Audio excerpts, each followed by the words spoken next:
과 경기도 위원을 역임하신 안성남 센터 부고자치 실천연대 공동 대표님께서 수행했습니다. 여러분 안성남 시장님의 특감을 박수로 맞이해 주시기 바랍니다.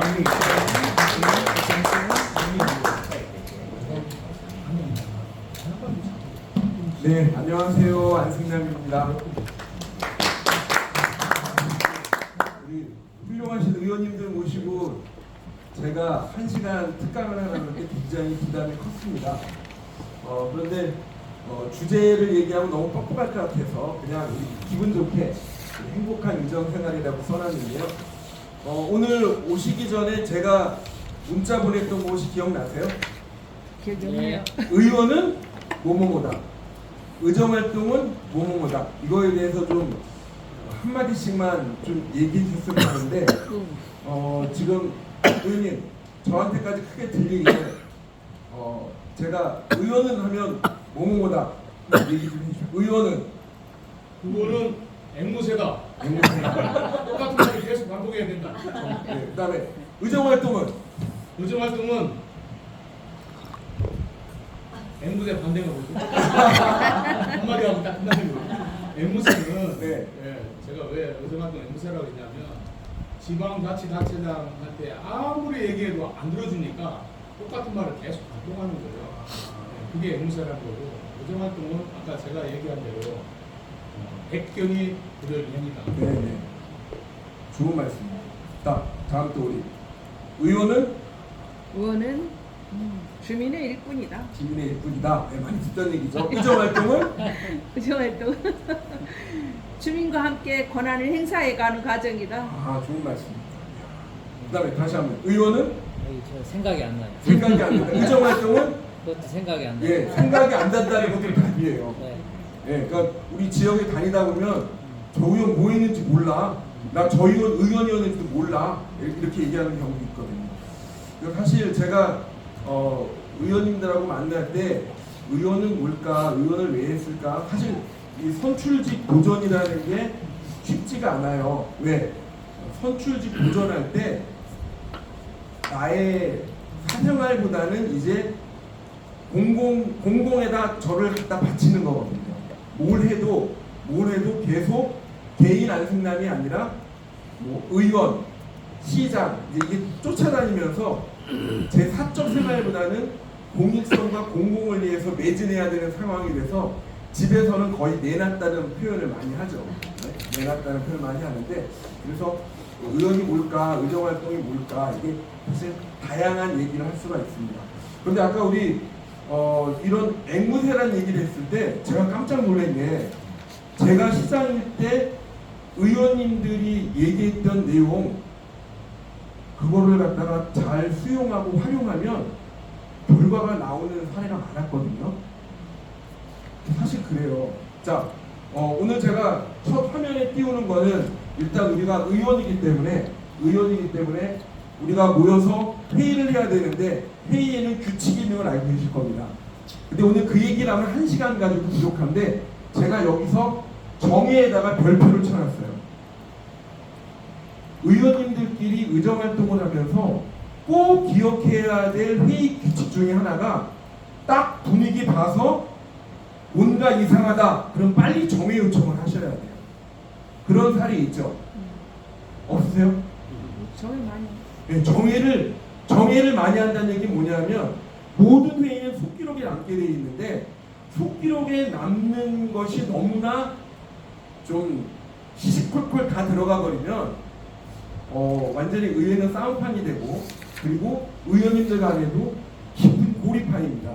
그런데 딱 분위기 봐서 이거 아니다 그러면 빨리 의장, 상임위가 있을 때는 위원장님한테 정회 요청을 해서 의원님들끼리 모여서 무언가 다시 한번 조율하고 이때 이제 좋게 얘기하면 거버넌스의 활동이고 나쁘게 얘기하면 짜붙이는 그런 게 돼버리는 거예요. 근데 이 정회를 꼭 기억해 주셨다가 꼭 정회를 해달라는 뜻으로 저도 8년 할 때 이 정회를 적기에 잘해가지고 위기를 넘겼던 사례가 많이 있습니다. 그리고 나머지 회의 규칙은 각자 공부하셔야 돼요. 이건 뭐 다 잘 아실 겁니다. 특히 우리가 동네에서 아파트 동대표를 하든 학교에서 운영위원회를 하든 뭘 하든 사람이 2명 이상 모이면 이 회의에 대한 룰을 잘 알아야 되지만 하여간 그런 걸 위해서라도 우리가 회의 규칙을 잘 알아야 된다는 말씀을 드리고요. 그리고 왜 안 넘어갈까요? 포인트 누르고 계세요. 아, 바로 이걸로 넘어갔네. 자, 회의 규칙 관련해서는 간단하게 말씀을 드리고 지금 죄송해요. 잘못 넘어갔어요. 좀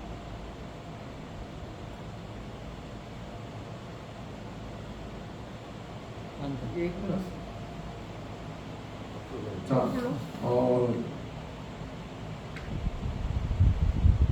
한 페이지 넘어갔네요. 그냥 가겠습니다. 요거는 이제 다 경험들이 있으실 텐데, 단둘이 있을 때를 제외하고, 의원님들끼리 생활할 때, 단둘이 있을 때를 제외하고는 복수가 있을 때 꼭 조심해야 될 내용입니다.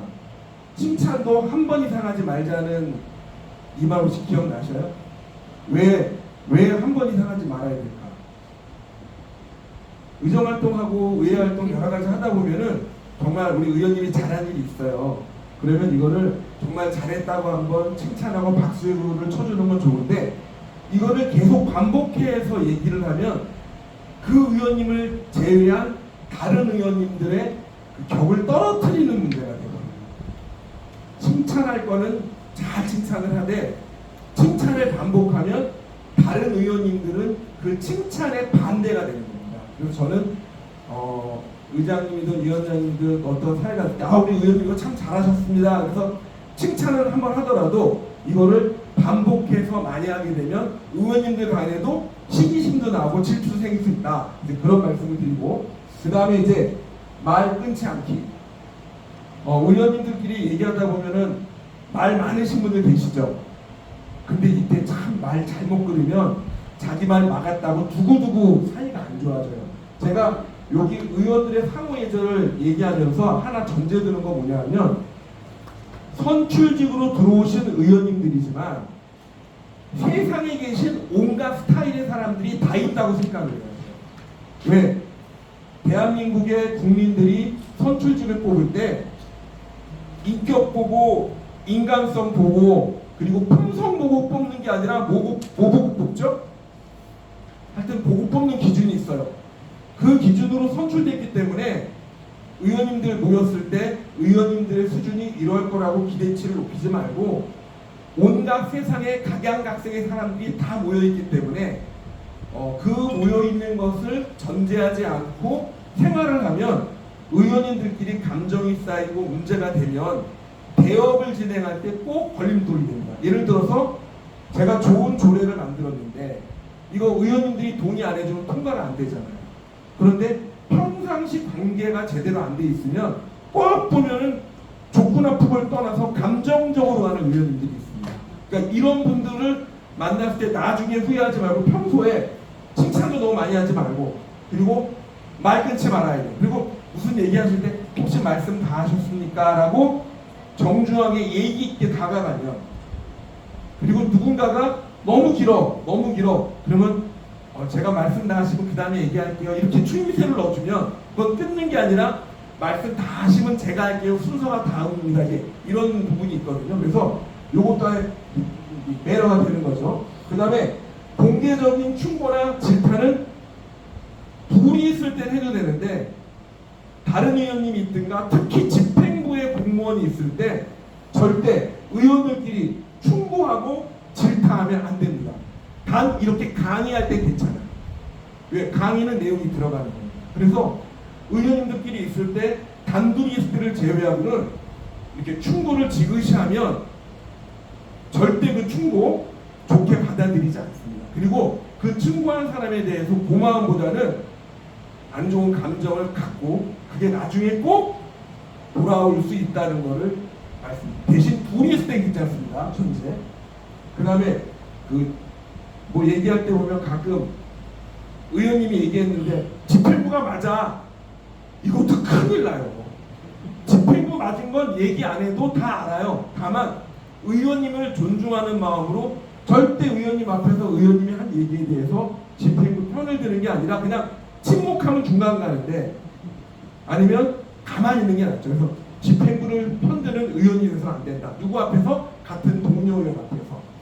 그 다음에 여기 회의자석 지키기라는 말이 무슨 뜻일지 좀 의아하실 수 있는데 우리 솔직히 한번 봅시다. 광역의원, 기초의원 따지고 내가 발언할 때는 자리를 잘 지키고 있다가 발언 딱 끝나면 이석하는 분들 많이 눈에 띄시죠. 이 자리를 이석한다는 얘기는 바쁜 일이 많을 거예요. 전화도 받아야 되고 급한 일도 있고 이러는데 저는 가급적 화장실 가는 시간 그 외에는 끝까지 자리를 지켜야 됩니다. 첫 번째 이유는 집행부와 의원님이 답변하고 질의하고 오고 가는 얘기들을 계속 들어주는 누군가가 있어야지 그 회의의 맥을 놓치지 않는 것도 있고 또 한 가지는 좀 지겨울 수가 있어요. 지겨울 때 활용하는 방법이 하나 있습니다. 여러분들 요즘 유튜브 SNS 안 하면 말 나오고 그렇다고 하려고 그러면 돈이 드는 것 같고 근데 간단하게 할 수 있는 게 뭐냐 제가 발언할 때 셀카를 찍어요. 저 지금 셀카 찍고 있죠. 의정활동할 때도 제가 발언할 때 어떻게 하든 제가 핸드폰으로 셀카를 딱 조종한 다음에 제가 발언하는 동영상이 그대로 핸드폰에 담기게 찍습니다. 그러면 제가 얘기하는 게 담기고 집행부의 이야기가 동영상에 담겨요. 그래서 저에게 주어진 발언 시간 내에 제가 조목조목 질문하고 조목조목 답변을 받으면서 뭔가 잘 영상 컷 하나 만들어놔요. 그리고 난 다음에 자리를 떠나지 않고 계속 자리를 지키면서 이어폰 있죠? 이어폰으로 제가 얘기한 것과 답변한 거를 들으면서 또 한쪽 귀에는 회의 진행되는 거를 계속 관심 갖고 보고 있습니다. 좌석 이탈할 시간이 없어요. 근데 그 동영상을 듣기만 하는 게 아니라 보고 들으면서 그 자리에서 제가 보도자료를 만듭니다. 내가 얘기한 거는 의원으로서 얘기한 거는 중요한 내용이에요. 이거를 누가 알아야 돼요? 언론이 알아야 돼요. 그런데 보통 의정활동을 하다 보면 우리를 도와주는 의회 공무원들이 있어요. 공무원들이 보도자료 써주고 챙기고 이러다 보면 보도자료를 공무원한테 의지하다 보면 순번도 늦게 돌아오고 그리고 보도자료도 늦게 나갑니다. 그런데 웬만한 기사 내용을 하나 갖다가 잘 보고 나면 내가 질의하고 답변한 내용 계속 듣다 보면 글자만 바꾸고 문장만 바꾸면 바로 보도자료가 나옵니다. 그래서 저는 회의 좌석을 지키면서 내가 발언한 내용들을 영상으로 잘 녹화해 놨다가 다시 한번 들으면서 듣는 가운데 내가 스스로 보도자료를 만들어서 뿌린다. 그리고 영상을 잘 정리해서 유튜브에도 올린다.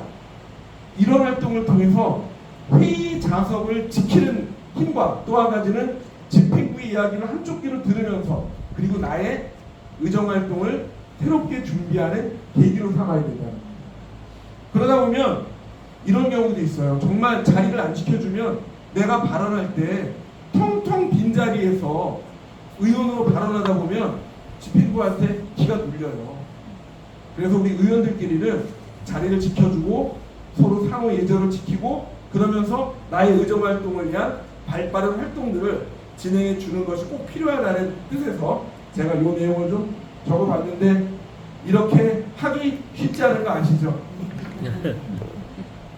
근데 우리 공무원들한테 나의 의정활동을 맡기다 보면 결국은 스스로 할 수 있는 그 기회를 놓치게 됩니다. 오늘 한번 참고해 주시면 고맙겠습니다. 뭐 의회가 견제하고 감시하는 거에 대해서는 뭐 당연히 이해하시겠지만 새로운 대안 마련에 대한 거는 좀 말씀드리겠습니다. 가끔 우리가 집행부하고 대화를 나누다 보면 업무 보고를 받든 행정사무감사를 뭘 하다 보면 잘못된 거를 찾는데 과연 잘못된 거를 찾고 난 다음에 대안 마련까지 우리 의원님들이 하셔야 될까요? 안 해도 될까요? 한번 그동안 의정활동 하시면서 새로운 대안을 제시해 줘야 되는 건지 안 해도 되는 건지 스타일에 따라 대안이 있으면 좋죠. 대안이 있으면 좋아요. 그래서 우리가 많이 쓰는 게 정말 좋은 대안이 있으면 꼭 속기록에 남겨서 이렇게 이런 방법을 한번 해봐라. 이런 것을 구체적으로 대안 마련해 보세요라고 말씀드린 것도 좋지만 조금은 구체적인 사례들을 얘기해서 대안으로 한번 대안 중에 하나로 활용해 달라는 얘기도 해야 되고 그리고 가끔 가다가 집행부 중에 똑똑한 척 하는 사람들은 그럼 의원님께서 대안을 한번 마련해 주십시오. 이렇게 얘기하는 사람 들어봤어요? 안 들어봤어요? 안 들어보셨어요? 들어봤습니다. 들어봤죠? 그때 어떻게 대답하셨어요? 대안을 주죠. 이렇게. 근데 정말 그렇게 물어보는 공무원도 있어요. 그럼 의원님께서 대안을 주셔야죠. 대안 그만하기 전에 우리 대안 좀. 네, 맞아요. 그래서 근데 정말 어떤 사안은 제가 좋은 아이디어나 생각이 나올 수도 있는데 역으로 집행부에서 그 의원님께서 대안을 마련해 보세요. 이때가 참 순간적으로 찔끔합니다. 왜? 그때 남는 게 뭐냐? 대안도 없으면서 왜 집행부를 질타하냐 이제 이런 모양새가 되거든요. 사실 저도 그런 질문을 받았을 때 탁 막히는 마음이 있는데 그때 이제 보통 버럭하는 경우가 있는데 저는 그렇게 얘기했죠. 집행부가 모든 경험치 우리 의원님들은 의정활동을 해도 지금 많아야 몇 년 짧아야 이거밖에 안 됐는데 집행부는 계속 누적된 그 횟수를 따지면 엄청난 경험치가 있는 겁니다. 의원들보다 더 많은 경험치를 갖고 있는 집행부가 대안 마련을 의원 보고 하라는 얘기는 다 그만두고 나가겠다는 소리랑 똑같은 거 아니냐 이런 식으로 도리어 혼내준 적이 있어요. 아니 보세요. 우리 광역의원님들은 3, 4선 하면 많이 하는 거예요. 기초의원님들도 많이 하면 한 3선, 4선 하시잖아요. 근데 집행부는 처음 들어와서 계속 이랬잖아요. 우리보다 월등히 경험치나 공부한 거나 경험한 거나 활동한 게 많은데 그 많은 경험치를 갖고 있는 사람들이 도리어 의원한테 막 대안을 얘기하라고 큰 소리 칠 때는 이걸 제대로 잡아주지 않으면 안 되거든요. 그래서 우리보다 경험치가 훨씬 많은 집행부에서 의원들한테 대안을 제시하라고 얘기하는 것은 바람직하지 않다. 우리도 연구하겠지만 너희는 더 노력해라라고 똑부러지게 혼내줘야 된다는 말씀을 혼낸다는 말은 좀 그렇지만 그래도 좀 오늘 좀 혼을 좀 내줘야 됩니다. 제가 이걸 좀 푸르게 만들어가지고 네. 의회는 지금 광역의원님도 계시고 기초의원님도 계신데 구리시 같은 경우는 7명으로 최소 단위로 있다가 왜냐하면 7명이 되다 보니까 운영위원회 말고는 상임위가 없어요. 그러다가 한 명 더 뽑기로 8명이 됐는데 그러니까 그 7, 8명 되는 이 소규모 의회가 사실은 의원님들끼리 잘 협의해서 가족적인 분위기로 가는 경우도 있지만 의원님들끼리 모든 걸 결정해버리고 시민들로부터 멀어지는 사례가 많습니다. 상임위도 없이 그냥 하다 보니까. 그래서 이런 소규모일수록 몇몇 또 튀는 의원님들이 계시다는 거죠. 더 열심히 하다 보면 다수의 의원님들이 열심히 하는 의원님들 길을 죽이는 경우도 있어요. 그래서 혹시라도 그런 그 경험을 받으신 분들은 참 이거 내가 더 개혁적이고 멋진 일을 하고 싶은데 다수 의원님들이 계속 좀 부담을 주고 그런 걸 못하게 되는데 이게 이제 의회 의정활동할 때 굉장히 어려운 문제인데 그럴 때 최소한 의원 발의하는 데 도움되는 그 인원만큼은 어떻게 보면 좀 더럽고 치사하지만 내 편으로 만들어야 되거든요. 이 내 편으로 만드는 과정이 굉장히 어렵습니다. 그래서 아까 얘기했던 정당 문제도 있지만 의원님들 간에 상호 정말 예절을 갖추면서 관계 설정을 잘못해 놓으면 이 소규모 의회에서는 완전히 한 분의 의원이 왕따 당하는 경우도 사실 있어요. 그러니까 이런 데 끼지 않으려면 본인의 노력이 굉장히 필요하죠. 그런데 도저히 나 빼놓고 다른 의원님들이 도대체 안 움직인다. 너무 당간판과 관계없이 보수적이다. 그때는 방법은 장외로 나가야죠. 시민들과 함께 법으로 할 수 있는 조례 만들고 뭐하고 하는 거를 시민들과 함께 해야 되고 의회에서 제대로 하지 않는 의원님들하고 당당하게 맞서 싸우지 않으면 그 의회가 바뀌지 않습니다. 왜냐? 4년 뒤에 시민들이 그 의원님들의 본질을 알고 시민들이 바꿔주지 않으면 안 되거든요. 그런데 제가 아는 그 의회에서는 대부분 의원님들끼리 타협하고 끝나다 보니까 의회가 좀 더 좋은 조례, 좀 더 집행부를 견제하고 힘쓰는 부분에 있어서 약해지고 대신 의원들 수준이 그렇게 되다 보니까 다음 선거 때도 새로운 사람들이 의회에 진입 못하는 경우가 있어요. 그래서 소규모일 때 정말 그 투쟁이라는 표현보다는 시민과 함께 조례도 만들고 시민과 함께 활동할 수 있는 그런 배포 키워주셔야지 다음에 또 시민들이 힘을 실어주실 겁니다. 당연히 이 소수 때와 마찬가지로 좀 단위가 큰 광역에서도 상임위에서 그런 일이 많이 벌어져요. 대부분 상임위에서 통과된 조례들은 본회의장에서 버튼만 누르고 통과되는 경우가 많잖아요. 그러다 보니까 상임위원회 활동에서 그 상임위원님들하고 호흡을 맞추지 못하면 상임위에서 조례를 만들지 못하고 통과시키지 못하는 경우도 있고, 더더욱 같은 상임위 아니라 다른 상임위 조례를 만들 때도 굉장히 어려움에 빠집니다. 그래서 이 의정활동을 저도 경기도의회에서 8년 하면서 이 관계 설정이 어렵고 같은 상임위에서 의원님들하고 호흡 맞추기가 어려웠던 부분들, 그리고 심하게는 막 싸우는 의원님들도 나와요. 그런 부분이 어려운 문제인데 저 같은 경우는 조금 예산 삭감할 때 큰 사고를 한번 치는, 이게 사고입니다. 사고. 혹시 대한민국의 소고기가 잘 많이 먹여가지고 비싸게 팔아먹기 위해서 마블링을 많이 만드는 거 아시죠? 근데 이 마블링이 소고기집에서는 비싸게 팔리고 좋지만 냉정히 따지면 우리들의 건강에는 안 좋은 거예요. 그래가지고 제가 학부모 회장을 할 때 학교 예산 관련 심사를 할 때 어떤 문제가 있었냐면 항상 1등급 소고기를 먹는 거예요, 우리 아이들이. 그래서 교장 선생님, 아니 1등급 소고기는 마블링이 많은데 3등급은 뻘건 소고기, 마블링 없는 소고기 먹을 수 있는데 왜 우리가 1등급을 먹어야 됩니까? 그랬더니 1등급 소고기를 먹으면 보조금, 지원금이 나온다는 거예요. 그래가지고 이게 뭔 일이야? 그래서 이제 그때는 그렇게 넘어갔는데 제가 이제 의원 되고 난 다음에 이걸 찾았죠. 왜 그랬는지. 이게 교육 총수관이 아니라 경기도에서 축산산업을 장려하기 위해서 1등급 소고기를 학교에 납품을 하면 보조금이 나가더라고요. 1년에 그 당시 60억이 넘었어요.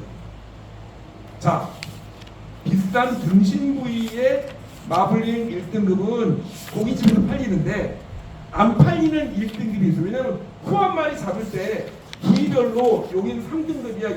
소 한 마리가 1등급이 되는 순간 잘라가지고 고깃집 가는 게 있고, 이쪽 살은 안 팔려요, 고깃집에서. 근데 이거를 학교에 납품하면서 보조금을 받는 겁니다. 근데 결국 제가 우리 예결위에서 잘 설득해서 그 60억을 예결위에서 삭감을 했어요. 그러면 본회의장에서 통과됐을까요? 안 됐을까요? 다음날 본회의 하려고 딱 갔는데 경기도의 축산협회가 와가지고 경기도 의회를 점령해서 회의를 못했어요. 실제 그때 저도 깜짝 놀랐습니다. 그렇게 조직동을 여기서 했지. 자, 옳다고 생각하는 뭔가를 찾아서 예산 삭감을 끝냈는데 거기에 기득권에 부합되어 있는 곳에서 와서 회의장을 맡고 결국 그날 회의를 못하고 우리 의장님부터 당대표부터 이게 무슨 난리냐고 듣고 나니까 제 말이 맞으나 그러면서 예산 본회의장에서 수정해서 그걸 통과시켰습니다. 뭐 지금도 하고 있는데 그때 이제 제가 느낀 건 뭐냐면 예산 삭감이 정당할 수 있지만 이해관계자들의 이 외압에 의해서 무너지는 사례도 있고 또 의원님들끼리 하다가 이렇게 되는 경우도 있는데 우리 기초등 광역위는 의원님들과의 관계 그리고 지역에서의 이해관계자의 관계를 미리 잘 판단하지 않으면 그런 사례가 있다는 것을 좀 말씀을 드립니다. 제가 거꾸로 자 이제 의원님들 얘기가 나왔는데 급히 오시느라고 힘드셨죠? 이제 새롭게 하는 마음으로 저기 자기는 어디에 속하나 한번 봐주셔요. 우리 의원님들 온갖 세상의 스타일들이 다 위에 모여 있는데 친목형 의원님들 중에 정말 과묵하게 거의 말씀 없이 활동하시는 친목형이 계시고, 그 다음에 집행부는 어디서 얘기하고 그러면 좋다고 좋다는 형이 있고, 그 다음에 무조건 안 된다는 분도 있어요. 안 돼요. 이게 왜 이렇게 돼요? 안 돼요. 그 다음에 무조건 안 돼요보다 한 수 높은 게 시시콜콜 다 캐묻습니다. 시시콜콜. 그 다음에 버럭형은 좀 드물지만 큰 소리 빵 치고 끝내는 분도 계셔요. 자, 근데 대부분 1번은 아닐 거고 예형이라고는 절대 안 하실 것 같고, 주로 캐묻는 형이 많으시죠? 본인이 이제 캐묻는 쪽이라고 이제 얘기하실 것 같은데, 사실은 지금 요 부분들을 잘 배합을 해야 됩니다. 첫 번째, 집행부가 얘기할 때 집행부 말하는 것도 사실 끊으면 안 돼요. 침묵형으로 들어줄 필요가 있고요. 그리고 잘한 거는 끄떡끄떡. 왜? 그러면 집행부도 얘기할 때 신이 나고, 그리고 끄떡끄떡해지는 의원님한테는 한 번 더 가서 더 자세히, 왜냐면 누구나 자기 편을 만들고 싶어. 끄떡끄떡도 해주고. 근데 정말 이게 말도 안 되는 거는 딱 듣고 나서 이런 거는 왜 했냐, 이건 안 되는 거 아니냐, 이걸 단호하게 짧게 그러면서도 강하게 얘기해주면 집행부가 다음에 또 찾아올까요? 안 찾아올까요? 또 찾아와요.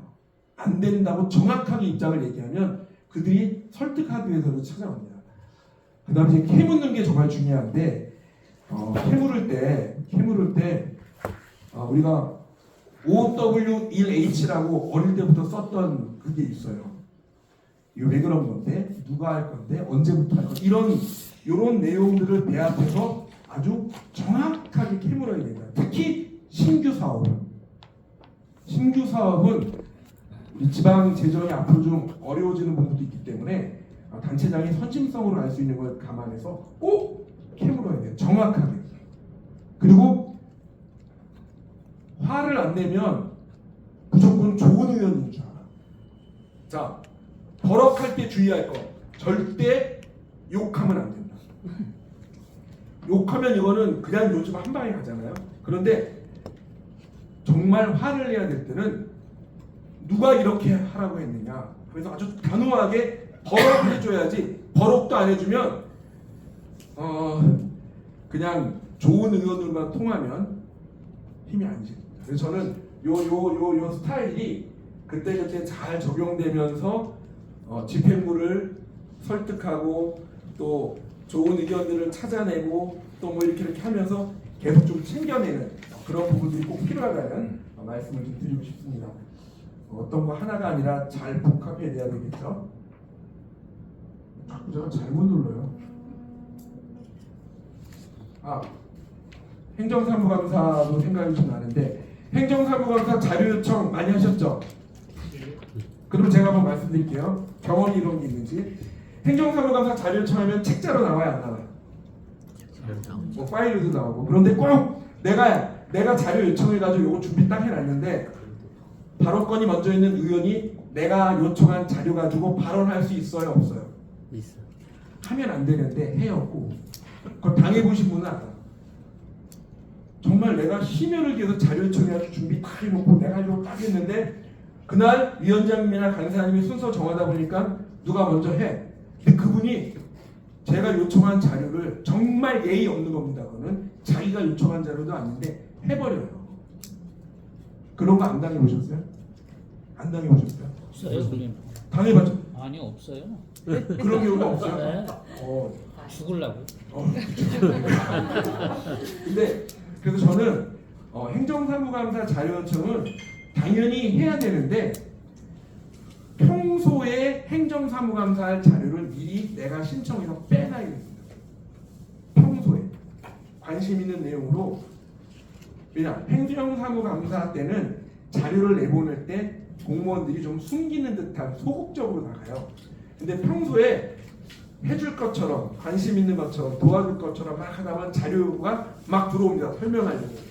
그렇게 자료를 확보했다가 행정사무감사 때 제대로 행정사무감사를 해서 꼭 행정사무감사가 끝나고 나면 그 다음에 시기가 어떻게 될지 모르지만 예3심사 때 과감하게 삭감을 하든가 아니면 기초의회는 증액이 없잖아요. 광역의회는 증액이 있거든요. 기초의회 같은 경우는 예산을 세우기 전에 미리 행정사무감사 때 있었던 내용을 가지고 너희 이 예산 더 증액 안 하면 아예 삭감해 버릴 거야. 무슨 얘기인지 이해가시죠?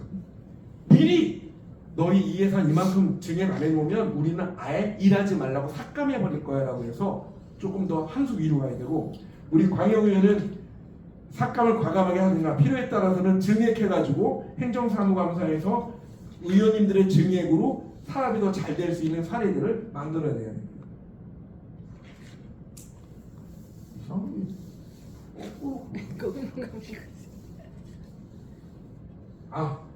요거 좀 예민한 건데 한번 들어봐 주실래요? 자, 의원님들 조례 개정하고 제정하면은 숫자가 카운팅 돼서 막 올라가죠. 그런데 제가 말하는 최초 조례는 대한민국에 없는 조례를 내가 최초로 만들었어. 자, 최초 조례 만든 경험이 있으면 너무 기분 좋겠죠. 그랬던 사례가 있으시면 손 들어주세요. 최초 조례, 대한민국 최초 조례. 통계를 보내. 예, 제목이 어떻게 돼요? 소규모 공동주택 소규모 공동주택 지원조례. 지원 조례. 그 조례 때문에 저게 구리시에도 왔어요. 아 그래요? 예. 아니 제가 말씀드리는데 이 조례를 잘 만들면 이 조례 때문에 국회의원들이 법률을 만들어요. 최초 조례. 우리는 이 최초 조례를 만드는 의원이 돼야 됩니다. 그러려면 아까 우리 말씀하셨지만 시민들 많이 만나고 민원 있는데 쫓아가고 법은 있는데 왜 안 되냐, 법을 개판으로 만들어놨다, 국회의원이 하는 일이 뭐이냐 막 이러는데 쫓아가서 듣다 보면 대한민국 헌법과 법률에서 만들어놨는데 이거 가지고는 우리 시민들이 만족을 못해요. 이거를 찾아가지고 과감하게 조례로 만들고 집행부가 상위법이 없다고 안 된다 그럴 때 그래도 조례할 수 있어요? 없어요? 할 수 있어요. 이제 저도 어떤 사례가 있었냐면 메르스 터졌을 때 그 메르스가 터지면 건물 하나가 완전히 봉쇄가 됩니다. 그런데 그 안에 있는 소상공인들은 하나도 보상을 못 받아요. 왜? 감염병법에 따라서 뭐 병원이라든가 뭐 이런 데는 보상이 되는데 소상공인들을 지원하는 그런 법이 없어요. 그래서 그때 메르스 터졌을 때 제가 소상공인 지원에 대한 법하고 몇 개를 챙겨와가지고 공익을 위해서 건물이 폐쇄됐을 때 이 폐쇄된 건물에 있는 소상공인들을 지원하는 조례를 만든 사례가 있고요. 그 다음에 아까 소규모 그 얘기하셨지만 대한민국에 그 재건축 재개발 뉴타운 이런 거 보면 토지 등 소유자들의 50%가 이상이 동의하면 추진위원회를 만들고 75% 이상이 동의하면 조합을 만들고 이러면서 재건축 재개발 뉴타운으로 갑니다. 그런데 한때 뉴타운 광풍이 불었을 때 뉴타운으로 지정은 다 해놨는데 진도 안 나가고 동네에 막 찬반 갈등 때문에 동네가 난리가 났어요. 그때 제가 김문수 지사 때 조례를 만든 게 뭐냐면 아니 그 동네에 25% 이상이 죽어라고 반대하면 절대로 뉴타운 앞으로 못하지 않냐. 25% 이상 반대인 데는 뉴타운 지정한 걸 풀어주자. 이 조례를 만들어가지고 그때 이제 김문수 지사는 자기가 지정한 사람인데 이걸 취소할 방법이 취소를 하면 찬성하는 쪽에서 와서 데모를 하고 계속 진행을 하면 반대하는 쪽에서 데모를 하거든요. 그때 25% 이상 주민투표에서 25% 이상이 반대 나오면 뉴타운 죽어도 못하니까 거긴 해제해주자. 이 조례 가지고 경기도 뉴타운 해제를 합니다. 구리시 같은 경우는 인창동 A, B, C, D, E, F, 수택동 A, B, C, D, E, F 이렇게 있었는데 인창시 수택 2만 남기고 다 해제했어요. 다른 경기도도 마찬가지예요. 근데 요 조례를 가지고 보니까 쓸만하거든. 그래서 결국은 대한민국 국회에서도 이 조례를 갖다가 법을 만듭니다. 그래서 우리가 많은 시민들과 어렵고 힘든 데를 현장 찾아가다 보면 거기에서 이 제도를 우리 동네만라도 이렇게 만들어서 조례로 한번 해보자라는 실험을 할 수가 있는 거예요. 자, 법률 만들기 전에 조례 충분히 만들 수 있기 때문에요. 우리가 이런 최초 조례가 나오면 동네마다 따라갑니다. 아까 소규모 그 지원 조례 구리시도 따라왔고 전국에서 다 따라가면서 의원님들 신났죠. 대신 문제는 어떤 상위법이 바뀌어가지고 전부 바뀐다든가 자꾸 바뀐다, 이거는 사실 집행부들이 많이 의원님들을 설득을 해달라 그래요. 뭐 물론 할 수 있겠지만 이런 조례는 집행부의 선의에 의해서 다가오는 조례는 그런 조례 하나 만들고 나면 그 다음에 집행부가 부탁이 들어올까요? 안 들어올까요? 부탁이 꼭 들어와요. 조례를 만들어 달라고 의원님이 발의하세요. 이렇게 서비스가 들어오면 그 다음에 꼭 세상에 뭐가 없다? 공짜 없는 것처럼 뭔가 집행부를 도와줘야 되는 그런 관계가 만들어집니다. 그래서 저는 뭐 하지 말라는 게 아니라 최초 조례에 대한 고민, 우리 지역의 갈등과 문제를 찾아서 대한민국에 없는 우리 동네만의 문제를 풀 수 있는 조례를 만들었는데 근데 그 조례가 보니까 딴 데도 필요하더라. 그래서 이 조례 만드는 부분에 대해서는 각별히 한번 좀 고민을 좀 해주시면 좋을 것 같아요. 이제 마지막으로 의정보고서 관련 부분으로 얘기를 하겠습니다. 자, 의정보고서 요새는 SNS로도 많이 하는데 의정보고서 보통 4년 중에 몇 번 만드시죠? 네? 4번? 1번? 우리는 SNS로. SNS로 물론 많이 하죠. 근데 SNS 물론 필요해요. SNS 물론 필요한데 이제 이런 말씀드릴게요. SNS가 파급력도 좋고 참 좋은데 아직도 이 종이에 대한 그리움들을 많이 갖고 있습니다.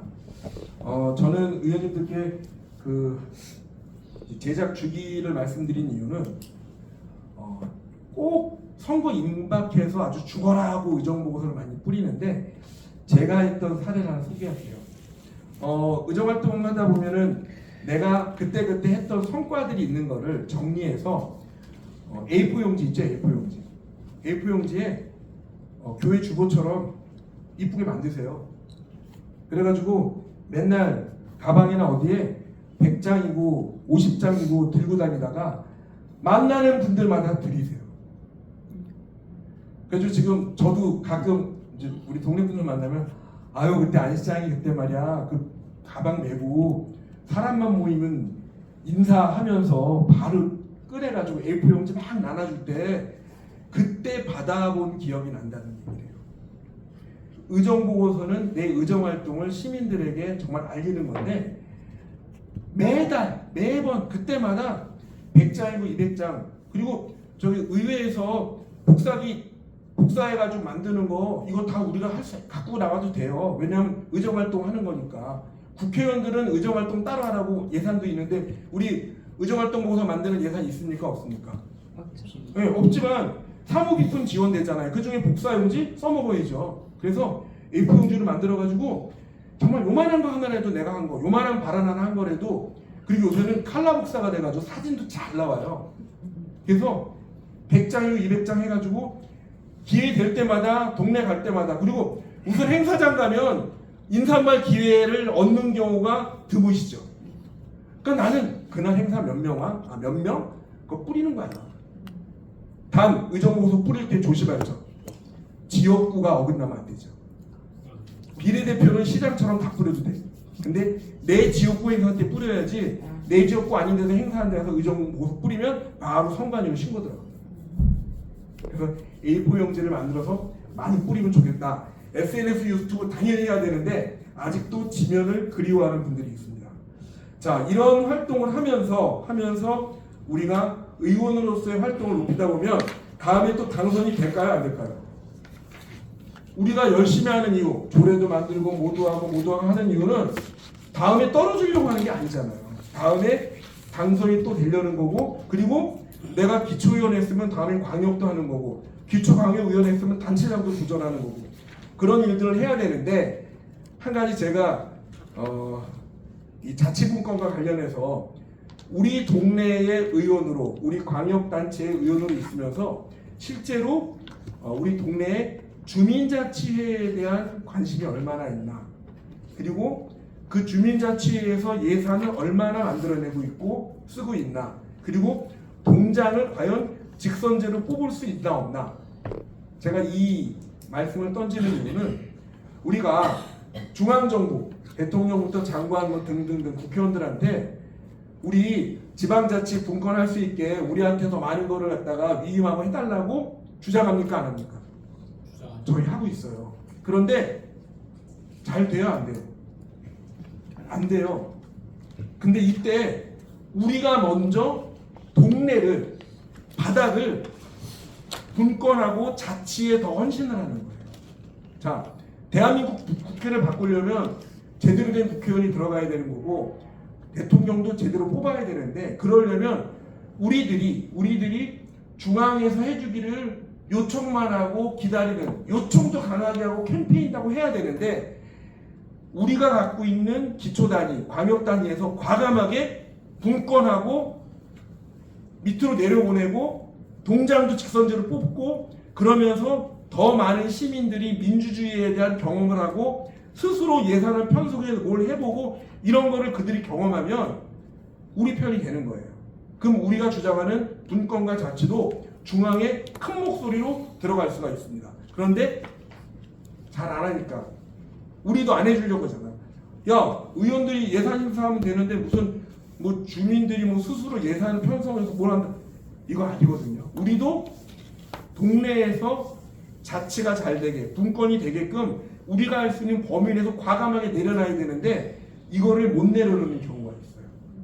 저도 시장일 때 주민자치 예산 공무원들도 싫어하고 의원들도 싫어했거든요. 그런데 최소한 주민세 내는 것만큼은 그 동네로 다시 줘서 스스로 예산 편성하게 한번 해보자. 반응이 되게 좋았습니다. 저는 도리어 중앙에서 알아서 우리한테 해주기보다는 우리가 밑에서부터 먼저 분권과 자치를 우리가 더 많이 하면 저는 따라올 거로 봅니다. 그리고 제가 이번에 우리 새로운 국회가 개원을 했죠. 뭐 언론에서도 보셨겠지만 이번 선거에서 전국 자치분권 민주지도자 회의에 소속했던 단체장이 무려 17명이나 국회의원이 됐어요. 이분들이 분권과 자치를 위해서 저는 열심히 해줄 걸로 믿는데, 안 좋은 속설이 하나 있죠. 개구리가 언제 시절 모른다? 요렇게 되면 곤란해요. 완장 튀어놓으니까 이렇게 된다. 근데 한 가지 또 요즘 우리 국회의장 선거 때문에 말이 많았는데 저는 딴 건 다 빼고 이거 하나는 기분 좋더라고요. 우원식 의장 아직 안 되셨죠? 우원식 국회의장 아직 안 됐죠? 이제 본회의 통과돼야 될 텐데 지금 민주당에서 의장 후보로 냈는데, 대한민국 국회의장이 이분이 되면 대한민국 국회의장 중에서 아마 광역의원 출신은 이분이 처음 아닐까. 이분은 서울시 의원이거든요. 의미 있어요. 근데 개구리 올챙이적 모르면 안 되는데, 그래서 저는 그때 서울시 의원 할 때 그때 이러면서 이거를 확인시키면서 대한민국이 살아갈 수 있는 거는 중앙의 독점이 아니라 지역에서, 동네에서 시민들의 뜻이 담긴 내용들이 전달되고 움직일 수 있게끔 해야 된다. 근데 그 중간자에서 허리 역할을 할 수 있는 분들이 바로 여기 계신 분들이고, 저도 단체장을 해봤지만 단체장은 이런 한계가 있어요. 뭔가 공약을 하고 뭘 하고 나면 내가 한 걸 꼭 해야 돼. 이게 어떤 문제를 일으키는지 고민을 못하고 막 밀어붙이려는 게 있어요. 이 밀어붙이려고 할 때 견제와 감시가 정말 꼭 필요합니다. 잘못된 거를 제대로 찾아내서 이거를 바꿔주지 않으면 그대로 실행이 돼버리면 엄청난 문제. 그래서 오늘 의원님들께는 우리의 지방자치 분권을 우리가 이슈 파우팅도 하고 노력도 하고 해서 중앙으로부터 가져와야 되는 것도 있지만 우리가 갖고 있는 것들을 지역에서 분권 자치의 실험을 통해서 더 넓혀나가자. 그러기 위해서는 내가 제대로 된 의정활동을 하고 제대로 된 의원으로서 의원들도 함께 거버넌스 형성해서 거기에서 하나하나의 단초들을 마련해야 되는데 그런 부분에 있어서 애쓰시는 노력하시는 의원님들이 됐으면 하고요. 또 그런 뜻에서 잠시 한두 말씀 드렸는데 혹시 질문하실 내용 있으시면 질문해 주세요.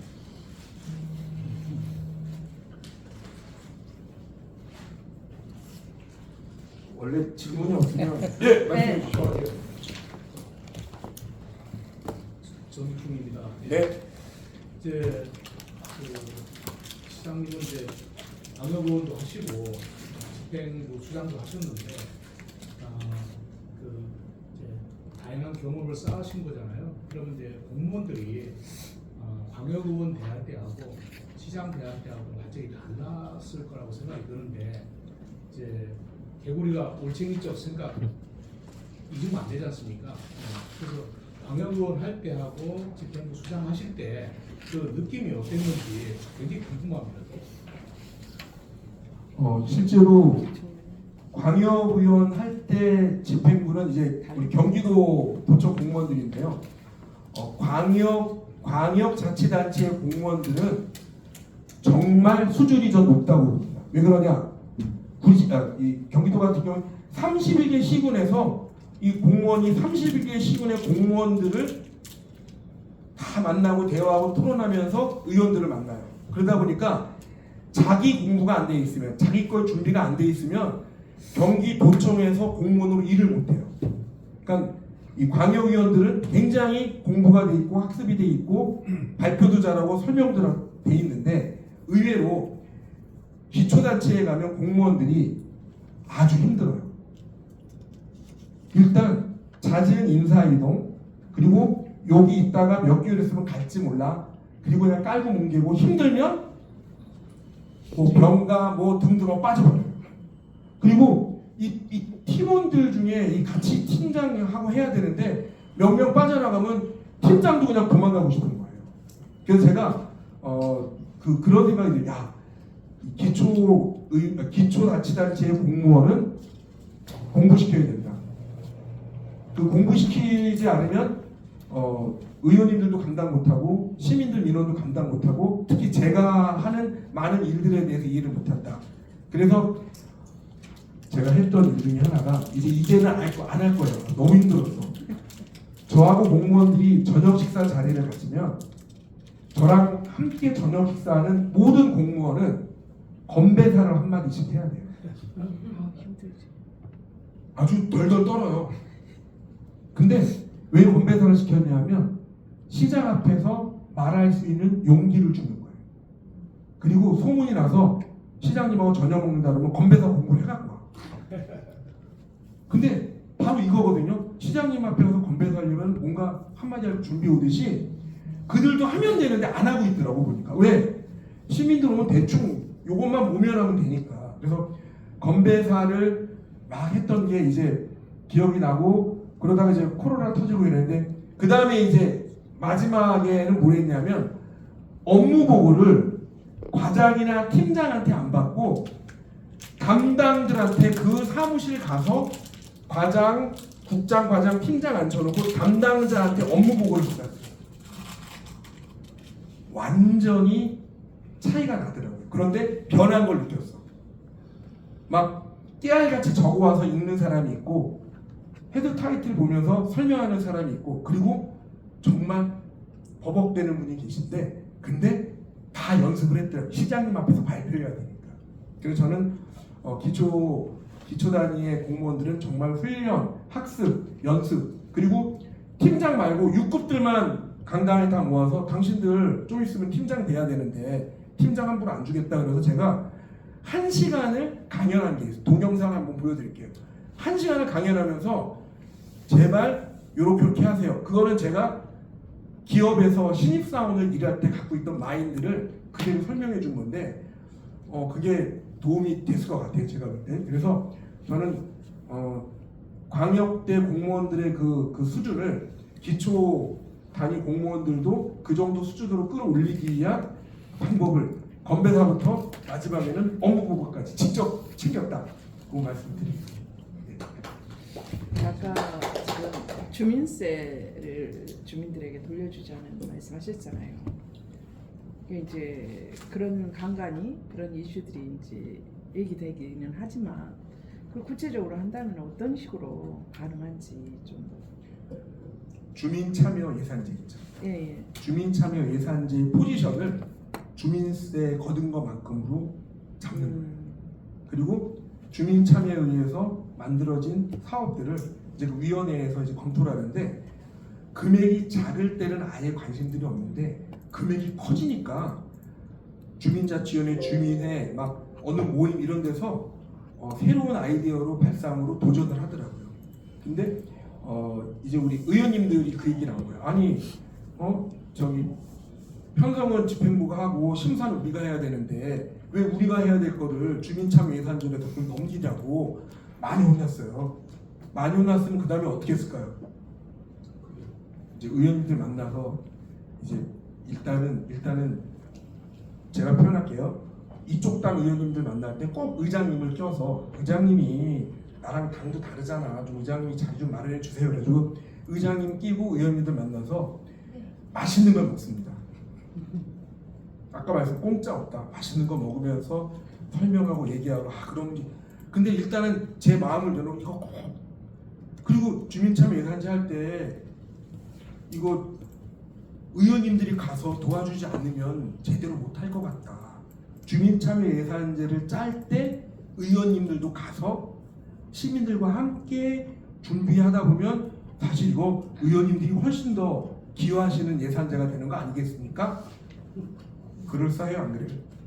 의원들 맞아 내가 가서 설명해 맞아 나도 이런 생각이 있었는데 의원님들이 뭐뭐 하자 그러면 집행부 잘 안 하는데 주민참여 예산제를 시민들과 함께 의원들이 함께 스터디해서 사업을 만들어내면 기가 막힌 작품도 되고 주민들이 의원님들의 노력과 성과도 인정해 주거든요. 이제 그렇게 했더니만 괜찮은 것 같아요.